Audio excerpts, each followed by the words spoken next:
Could you use a positive message today? Perhaps one on hope? Welcome to Drawing the Spirit, where art therapy meets your soul. I'm Annice, your host, and I'll be guiding you through the journey on hope today. I've entitled it The Saving Grace of Hope because that's what helped a student of mine. It's a sweet story, and I'm going to share it with you in just a moment. We always like to start our sessions with a few cleansing deep breaths. If it's your practice to pray, this is the time for that too. Let's take some air in through our nose slowly and breathe out slowly through your mouth. Continue to breathe in slowly and out slowly. While you think about hope, what you might want to learn, if you need some courage or some strength or healing today. Let's do another breath in through the nose and out slowly. Nice cleansing breaths. Have you ever gone through times, or perhaps you're going through some now, that are so difficult that you just felt like you were hanging on from day to day, and then you hung on hour to hour and minute to minute and even down to the seconds? You were just hanging on. I've been through some times like that too. It reminds me of when I had my heart attack some years back. It came on quite sudden. I was very surprised. I was just sitting in my chair, relaxing, watching an old movie. And all of a sudden I started to feel like I was coming down with the flu. Felt nauseated and started getting muscle aches, and my back was just killing me. Then it wasn't until I started getting the pains and tightness in my chest that I realized that I was having a heart attack. I also had some pain in my jaw. And it was a very scary time. My husband had a heart attack some years before that, and he had some medicine, some nitroglycerin and some aspirin that he gave me, and that opened up my arteries until the ambulance got there. It took about 15 or 20 minutes, and while I was sitting there, I had the feeling that I was just fading away, and so I was hoping that they were going to get there in time, and clearly they did, because I'm still here. But it was kind of an iffy moment, and it gives you time to sit there and think, is this going to be my last moments? And you hope and you pray that it isn't. But, you live your life differently after an experience like that. And it changed me. Even though I'm healed up and good as new in that way, I no longer take time for granted because I thought my time was up. And I treat time like it's worth gold, because it really is. And I don't waste it, and I'm just more joyful, and I enjoy my days and my time more because it made me realize you don't know how much more you're going to have. So I also don't waste it on getting upset about things, because I know what a real problem is and what something is just a mere inconvenience as well. So it changes you in those ways. And I just feel more grateful to God for giving me more time and restoring my health. And I just enjoy those simple things so much more. But it gave me a lesson in hope that, and God is a priority more in my life as well. And He's helped me to understand hope. And my idea of what hope is, or my understanding of what it is, has changed since that heart attack of, when I was just sitting there hoping the ambulance was going to get there, and I was hoping we were going to get to the hospital in time. It was an uncertainty at that time.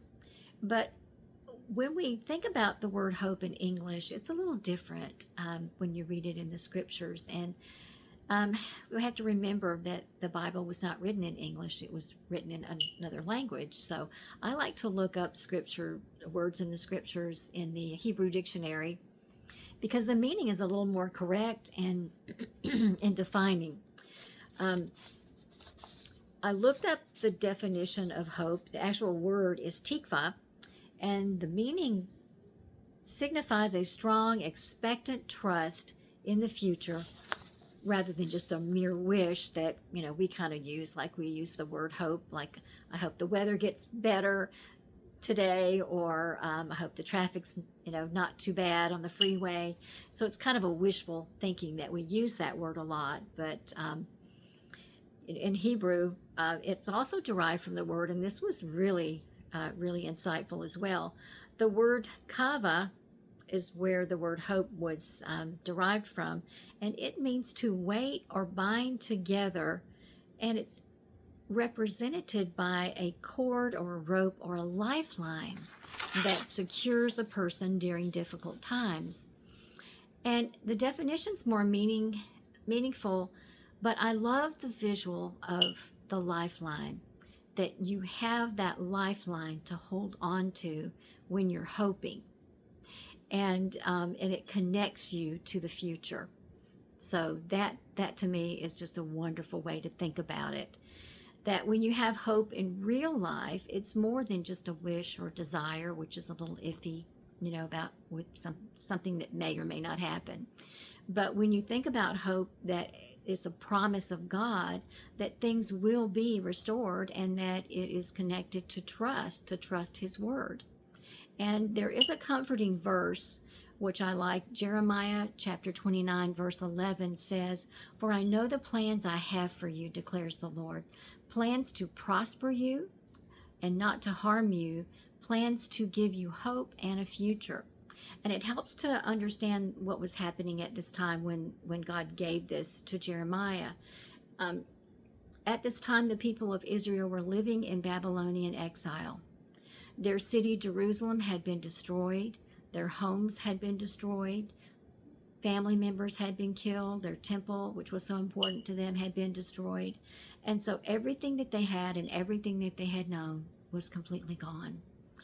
So they were in a state of probably shock and hopelessness as well. And it's significant that God gave this to Jeremiah in the midst of all of the problems and things that these people were going through, because He wanted to give them comfort and assurance that they had a future and that they would still prosper. Because when you've lost everything, you don't know who you are. You don't know where to go or what to do. So God wanted to tell them that, yes, you still have a life and a future, and you can still prosper. In Hebrew, the word prosper means not only financial success, which we think about when we think of prosper, but it also includes peace and well-being. So it's not just financial, it's also your emotional well-being and spiritual peace. So the people could be assured that God would in time restore their lives. And God also told them, in the meantime, I want you to build homes and plant gardens and to seek peace wherever you are. So He wanted them to not just sit and wait and not just, not do anything. He wanted them to, while they were waiting for their exile to be over, to rebuild their lives, to plant those gardens, continue to prosper. And it was a good thing because their exile lasted 70 years. So this is a message for us today in this story, and that is not wait for your problems and difficulties to end, to continue your life. God says, go ahead and keep living, keep prospering, continue what you are doing, keep moving forward. Because sometimes your problem may take a long time to be resolved. Maybe not, but sometimes. And so we're to keep going. Don't let your current problems keep you just stuck and stop you and cause you just to freeze in time. To keep moving forward and building and planting, and to seek peace wherever you are. And hope allows us to believe that change is possible, and it gives us that lifeline to the future. And the lifeline gives us something to hang on to when all seems lost, and it never is. Everything is never lost. It just looks that way sometimes. And if you're discouraged or emotionally distressed or exhausted mentally, you're brokenhearted, you feel forgotten, or you just feel like you're one of those beat down souls and you need to be encouraged, think of hope in this way. With hope, we can be strong, we can move forward while we are waiting for God's plan to unfold. That we just still keep living. And remember, God gives us that promise of hope for a restored tomorrow, that we are going to be restored. It may not be the same, just like after my heart attack, I wasn't the same. I was better. I was more joyful in my life and more hopeful and grateful.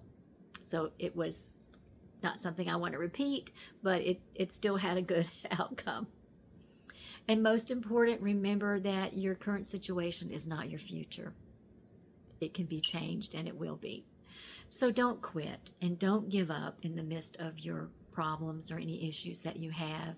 Don't let them overwhelm you and take over your life. Keep going, keep living. That restoration is on the way, and that hope is a choice that you make. You can choose to be hopeful and believe in that future and just keep building. Just keep building. So this message of hope is one that I shared with a student that I had who was suicidal. He was 8 years old, and he had already tried to commit suicide twice in his life. His home life was the major cause of his distress. His parents were going through a really horrible divorce. I mean, all divorces are horrible, but some are worse than others. And whenever they saw each other, of course, they were having to drop the boys off to each other's houses and pick them up. And whenever they saw one another, they would get into these horrible fights, and they would scream obscenities at each other and make accusations, and there were physical fights also. And usually the neighbors would call the police, and if somebody was hurt, they would call the ambulance, and sometimes one of them would go to jail or the hospital. And you can imagine what a heavy toll this took on the children. And I know that something had happened on Monday when my student would come to school, and he would be angry and depressed. He would look like he hadn't slept, and he was just exhausted. And so he would act out a lot in his frustrations. He would hit his fist and his head on his desk or on a wall or a cabinet, wherever he was at. And this was more than just acting out his feelings and trying to get attention or anything. He did this because when someone is going through such horrible emotional pain, sometimes physical pain is easier to deal with than the emotional. So he would self-harm himself. He would harm himself because that physical pain was easier to deal with, and it was a distraction as well from the emotional pain, because he was always concerned about what was going on with his family, and he was worried about the situation, and he was afraid that they were going to kill each other one day. And also, in the mind of an 8-year-old boy, he felt he was responsible for the mess. And sometimes that happens with children. They will take on problems and blame that really isn't their own, and internalize them. So he felt guilty that he had caused these problems, and he had thought, if only I had cleaned my room or did better in school, and he thought of all these things that he could have done better, and then his father wouldn't have left, and his mother wouldn't cry all the time, and they wouldn't fight. So I just didn't seem to have much success in convincing him that that was not the case. It was not his fault. And I reached out to the social workers on his case, and I spoke to the parents separately, of course, and I did interventions with him. I tried to get the parents to understand that they were not only hurting each other, but they were hurting their sons, that they were giving those children scars that were going to last a lifetime, and that they were hurting the two most important people in their children's lives. Them. They were the two most important people in their children's lives, and they didn't want to see them hurt. And I didn't seem to make much progress with the adults, so I focused more on my student, and I did visualization and breathing exercises and taught him calming and relaxation techniques, and it helped with the stress and the depression. But one of the things that we did that he really liked, that seemed to help a lot, was to do the visualization exercises and give him a happy place. And in his mind, he created this beautiful park, very peaceful, and had a tree house in it. And each time he would go there in his mind, we would practice it at school, and he would add something like, I loved it when he added a puppy, and he added a field for it to run in. And so he could go in his mind and just think about this place, and it was very calming and safe and peaceful. And it was very good for him, and it helped him a lot to have that. And the only thing that concerned me with it was he didn't allow people in it. Occasionally I got to go because he would describe it to me while we were, visualizing it and going through the process. But it did help him to relieve the stress and to not focus so much on his parents when they were fighting. But it was more than a peaceful place for him to go. It was a place of hope for him to go to. I gave him a drawing pad and colored pencils so that he could draw it actually too. Children don't have a problem visualizing at all, but it was just another way for him to go to his happy place, was to actually draw it. And then he could put those pictures up on his walls as well. And he named his puppy, and he continued to add more to his happy place, so that it was a peaceful, quiet, calm, truly happy place, and a place of hope. And he needed the hope part because children have a limited knowledge of what life is really all about, and they think that their present life is what life is just going to be always. And that's why he had tried to end his life, because he just could not, and who would want to go through just this whole life of chaos and drama and fighting and all of this, awful things going on all the time. So that was his concept of what life was. And he didn't realize that, that didn't have to be the future. And so being in his happy place, I told him that could be real one day, that he could really have a puppy like that when he was grown, and he could name it the same thing, and he could take it to a beautiful park like that, and he could have his own tree house, and he could have his own home, and it would be a peaceful place, and he could decide what his life was going to be. And so that really helped him to understand that hope would help him to get through the difficulties he was going through at the present, but it was also that lifeline to the future, a better future for him, one full of happiness and joy and peace and a puppy. So just like the people of Israel in exile, he could hope to be restored to a future with that peace and comfort, and hope was this young man's saving grace. And that's why I named this episode that, because of that. And this is where the Happy Place collage originated. As I said, children do not have trouble visualizing, but it is nice to have something to just put on the wall or refrigerator. And in adults, it helps us as well. So the art therapy activity will be on a separate video. I'm just going to tell you what kinds of things you're going to need. You're going to need a piece of paper, and it can be just a piece of paper like this, but it's a little flimsy. So if you have cardstock, but when we glue things on this, it's going to make it, a little sturdier. So just a piece of paper, any size you want, or you can use a piece of cardboard. Just, cut down a box or something, and cut down some things from a magazine, brochure, newspaper, anything like that. And we're just going to glue it on the paper like this. So you'll need a glue stick. You'll need some scissors to cut things out. And let's see, I was going to show you also, I cut out some letters also, just some little letters that you can cut out or tear out that's going to spell the word hope. I liked that idea, so I just cut some different letters out. And for mine, I like animals. Wouldn't be a happy place without animals, so I cut out, like I have a dog, and I think I couldn't find any cats so far, but I found a swan. And so those are some of the things that I'm going to put in my happy place collage. So, so bring your materials. I'll see you in the next video. Meantime, stay awesome. Thanks for joining me.